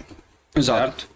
E logo não somos livres. O desejo é gerado por algo que também é externo. Sim, e assim... Até entrar nos anários dele, exato. Se a gente olhar para isso, né? O mundo, uma frase que eu gosto, né? Bem-vindo ao mundo dos adultos. Então, uma pessoa que só faz o que quer, ela acha, né? Que é livre. Né? Eu sou livre, que eu só faço o que quero. Mas você entra numa questão moral interessante, que é a questão dos vícios, né? Porque ela é presa aos vícios. Justamente. Sim, sim. E aqui mora um negócio. Sim. Ela acha que ela é livre, mas ela tá com um comportamento semelhante ao de algumas classes. Que é a da criança. Mas é o vício dopaminérgico barato. Exato, porque a criança, ela, se você deixar, e aí entra Freud dizendo que a educação ela é opressora, porque ela se dá através de processos de opressão, vamos dizer assim, né? Psicanalítica. Sim, né? E aí você, tipo, então, quem só faz o que quer ou é criança, ou é um cachorro, né? Que o cachorro ele age vai... por instintos e não pela razão. Sim, ele Mas vai... eu até posso trazer- Se entrasse o orelha aqui, agora tá todo mundo explorando o orelha, Mas tá né? cancelado. Se entrasse o orelha aqui, ele ia abanar o rabinho, a gente ia fazer carinho, daqui a pouco ele largava um cagalhão aqui no meio do podcast. Como assim você tá falando que o cachorro ele é cagado, ele é perfeito? Então, agora morreu a melhor amiga do orelha, tu viu? E aí eu fico pensando como é que eles sabiam que era a melhor amiga do Orelha. A melhor amiga do Orelha. Eles conversavam. Enfim, né? Enfim. Cara, mas vamos falar, essa discussão que tu abriu da questão dos vícios, da Mas peraí, eu quero que ele responda. Cara, não vamos lá. Isso que você tá falando já aumenta em 2 horas. Já aumenta em 2 horas o tempo do podcast, não é? Só esse tempo já fudeu. Pode falar. Beleza. Tem, algo que até é interessante para falar sobre essa infantilização do mundo adulto, a gente pode pegar o arquétipo do Peter Pan. O próprio desenho ali, né? Essa construção daqueles arquétipos, a mitologia ali, daqueles personagens. O Peter Pan realmente representa o adulto, o homem que vive nessa infância, na busca pela essa dopamina barata. Vamos dizer, é um cara de 50 que usa Juliette. Ou que acredita que ainda é o tiozão da suquita. Então, há aspectos que mantêm ele numa infância porque era onde ele conseguia o estágio onde ele conseguia essa dopamina barata, que é legitimada também por conceitos fora. Quer dizer, algum comportamento dele manifestado, alguém legitimava, aceitava, e assim vai. E aí tem um Capitão Gancho. Capitão Gancho tem uma representação. É o adulto real. Sabe que foi feito até um filme sobre essa perspectiva, né? Foi? Do Peter Pan como vilão, que eu sempre acreditei, né? Inclusive. Eu não vou dizer que é vilão, é uma característica. Né? Tipo assim, não que mostra o lado do gancho, tá ligado? Tipo então, assim, o Peter Pan... O Capitão Gancho é a representação do mundo adulto. Das responsabilidades, da ética, da moral, que tem que ter tempo, que tem que ter um desenvolvimento, uma construção. E aí você percebe que o arqui-inimigo do Capitão Gancho não é o Peter Pan. Quem que é o arqui-inimigo do Capitão Gancho? Assusta ele de uma forma visceral quando ele aparece em cena. O crocodilo. Tic-tac. E esse crocodilo vem se aproximando com tic-tac, tic-tac. Esse é o tempo que come o adulto. Ele arrancou a mão do Capitão Gancho. Esse tempo, ele é onipresente, ele vai se aproximar. Devora o adulto, né? Ele devora o adulto. Pergunta, vai lá. Dentro desse tema maravilhoso aí do Peter Pan, será que não tem influência de algo social para esse fenômeno aí do Peter Pan? Por exemplo, isso pode ser uma válvula de escape, talvez, por conta de um país que é difícil de viver, tipo o Brasil. Então, às vezes, aquele adulto nasce, ele cresceu e ele viu que a realidade e ele quer se esconder. Tipo, cara, não é tão legal como eu achei que seria quando eu era criança. Então, ele tenta voltar para esse estágio. Sim, pode ser. Nós temos grupo civil organizado, grupo de pessoas, de amigos, de colegas. E o que legitima isso? A questão do Peter Pan não é negar a quinta série, porque nós tivemos aqui vários momentos de quinta série. Aliás, você é uma fábrica de quinta série, né, cara? Cara, é isso. É uma fábrica de memes. É uma fábrica de memes. Mas enfim, então, isso não tem problema. O que traz o Peter Pan é a irresponsabilidade. Porque ele pode voar. Como é que se alimenta? Finge, só imagina que aparece. Porque a criança não tem a mínima ideia de onde vem a comida, de onde vem o dinheiro, de onde vem. Ele só chega e tá lá.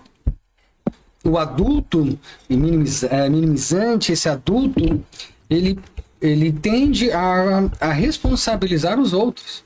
O problema é quando esse adulto tem poder aquisitivo. Porque não quer dizer que ele é infantil nas suas ações, que ele não seja inteligente. Não tem nada a ver uma coisa, são questões distintas. Sim. Quando ele tem a caneta na mão, que escolhas que ele faz. Então, não tem problema nenhum você buscar uma dopamina barata, brincadeiras, videogames. Só que o adulto pode brincar com seu filho, pode sair com um grupo de amigos e realizar atividades que ele realizava. Não tem problema, não. A diferença é quando isso torna-se o seu objetivo enquanto ser humano. De viver o gozo eterno numa felicidade eterna. O cérebro não foi feito para isso. Até vou trazer aqui, eu moro em Florianópolis, o Fábio Perini, ele diz ele traz, né, nos seus posts, enfim, que o cérebro humano não é feito para uma felicidade eterna. Ele estudou na UFSC também, né? Esse Fábio aí. Ele estudou lá, enfim, fez, acho que mestrado lá, se formou na UFSC. Então, o cérebro humano não é feito para isso. Ele tende a uma homeostase, né, um equilíbrio dopaminérgico, um equilíbrio fisiológico. Não tem como. Há um momento de queda e depois de crescimento. Nós chamamos de equilíbrio, de superação. A diferença é que quando eu estiver em baixa, eu consigo me perceber nessa baixa? Eu consigo me monitorar nesse lugar para poder eu conseguir subir. Aí até que ponto o Estado também não traz o controle? Até que ponto o Estado não me impede de...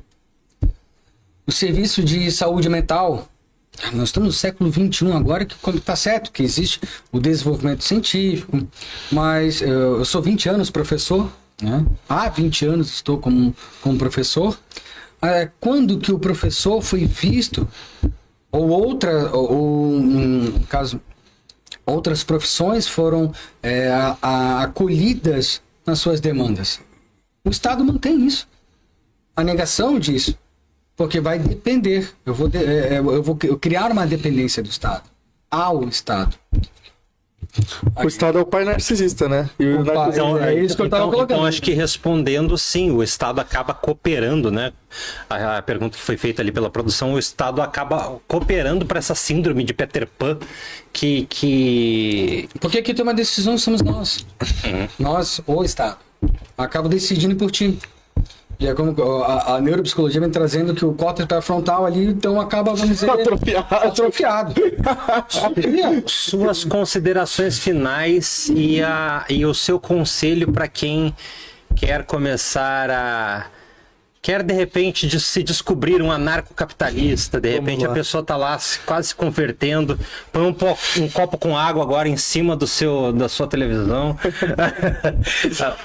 Vamos lá. Conselho final aí. Pessoal, eu gostaria muito de agradecer. Apenas que busquem conhecimento. Pessoal, eu gostaria muito de agradecer aqui a oportunidade de estar presente aqui no podcast, poder estar sendo entrevistado. É a primeira vez que eu participo de um MesaCast, assim, um podcast com essa dinâmica de entrevista, né? Que eu já tinha participado ali do Redcast, mas nunca participado de um programa realmente que eu pudesse falar tudo que eu precisasse falar, enfim, porque lá no Redcast tive 5 minutos para falar, né? Sua primeira vez, cara. Primeira vez, cara. Olha. Fábrica de meme. Então eu peço a todos que me acompanham aí, que entraram através das minhas redes sociais, para que sigam aqui o canal Prosa Inversa. E um recado que eu gostaria de dar a todos vocês é que busquem sair dessa prisão mental que o Estado impõe a vocês. Busquem uma alternativa. Existe o Bitcoin como alternativa financeira à moeda fiduciária. Vamos chamar o 38, hein? 38 é bom. 38 é muito bom. Demais, ele já vendeu tudo pra... Ele vai estar no Paraguai mês que vem. Vai estar no Paraguai mês que vem. Nós vamos pra lá também. Parte da equipe vai pra lá. Então, dá pra fazer o casamento aí. Aí o que acontece? Busquem alternativas ao Estado, busquem autores que não sustentem intelectualmente o Estado, os próprios autores da Escola Austríaca de Economia, os anarquistas individualistas. Frequentem um grupo de estudos, o Núcleo Hofbard, lá na UFSC, que toda semana a gente vai estar lá a partir de março, então a gente vai contar com a presença de todos vocês. E, como você falou, né? Busquem conhecimento, se libertem. É isso. Suas considerações finais. O Euti já tá virando figurinha carimbada aqui. Tô adorando. Vocês vão virar Monark e Igor antes da... Enfim, mas eu volto um pouco àquilo que a gente viu no vídeo anterior. Defina primeiro aquilo que é inegociável para ti. Eu recebo em clínica, como eu digo, eu não trabalho com esquerda e direita, eu trabalho com sofrimento humano. Causado pelo Estado. Parei. Não, mano. Parei. O cara tá tentando falar. Parei. É um anarquista mesmo, né, cara? Tá na veia. Agora já virou tudo. E a partir desse livro lá, estamos acabando. Mas vamos lá. O sofrimento humano, ele independe das condições. Todos nós sofremos, todos nós passamos por situações de conflito. Como nós vamos lidar com isso? O meu trabalho é instrumentalizar. Em dado momento que ele sinta utilidade, aqueles comportamentos, e como lidar com isso, a pessoa vai seguir em frente. Então não é ad eterno na manutenção. É ele buscar por si o seu autodesenvolvimento. Mas tomar cuidado que autodesenvolvimento via IA e TikTok é fracasso. Não existe. Temos que tomar muito cuidado com isso. 5 formas de identificar, aquela receita de bolo, ou a manutenção. Em liderança de movimento, ó, Primal Branding, quem gosta de estudar marketing, Primal Branding, tá? Então ele já definiu o inimigo comum do movimento dele, Que é o cara que não se consulta com ele, e sim com o chat GPT. Então, cara, prazer demais, que conversa boa, que maneiro de verdade. Assim, eu tenho uma alegria, uma satisfação. Eu tava falando dentro do podcast que eu tenho o privilégio que talvez pouca gente no Brasil tem hoje de falar assim, eu trabalho com um troço que eu me amarro e eu amo o que eu faço. E eu, de fato... Só gosto de pagar o IPTU. Não pode falar. Internacional. Então, assim... Pode ser isso morte. O Prosa Inversa tá trazendo isso pra mim, assim, de novo, de uma forma muito legal. Esse é qual o 4º episódio? Esse é o 4º episódio. Então, prazer, tá? Um grande prazer. Ano que vem a gente faz um especial aí de um ano e a gente traz os primeiros, né? De repente a gente faz uma mesa redonda. Primeiro episódio já foi marcante. Não, foi um pastor, um pai de santo e um comediante junto aqui comigo na mesa. Foi maravilhoso. Teve uma piada. Um suco de Brasil. Teve uma piada. Mas assim, obrigado, gente. Obrigado. Visão muito legal, muito interessante. Eu acho que vale a pena. Eu agradeço as perguntas também. Ser estudado, vale a pena a gente se debruçar mais sobre o assunto. E eu mesmo, quanto historiador, sem estar agora exercendo, né? Quero estudar mais, até se você tiver boas literaturas aí. Te mando os PDFs, eu não sei se tu curte ler PDF. Eu adoro ler PDF, tá? Então, assim, pode mandar mesmo que tu vai curtir, eu vou ler. então. Obrigado, Euti, de novo, mais uma vez aí, por estar com a gente. Agradeço. E para dar uma olhada nas redes sociais. Dá uma olhada nas redes sociais desse cara, tá? Agora eu acho que ele vai fechar aqui com Arca e a gente vai deixar a imagem digital aqui. Obrigado a vocês que ficaram com a gente até aqui. Obrigado a você que já está inscrito no canal, que já ativou o sininho, que já é um Prosa Inverser, né? Prosa Inverser. Inventei essa droga agora, cara. Ficou ruim. Né? Mas obrigado a vocês que ficaram até aqui com a gente. Na semana que vem nós estamos de volta. E um aviso que eu gostaria de dar. O canal ainda está se ajustando algumas coisas. Então esse vídeo fica online aqui no ao vivo.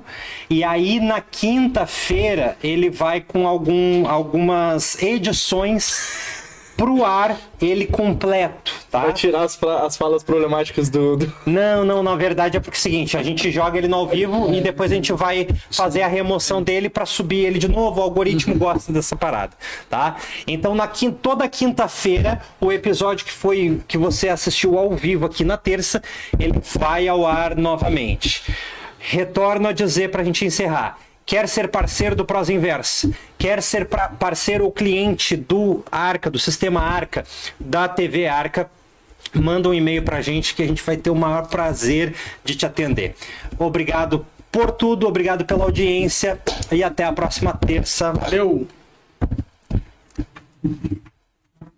Pode botar o nome de proseador invertido. Encerrou? Proseador. Pessoal, só uma dúvida. Quando vocês gravam esse arquivo que vocês postam depois, vocês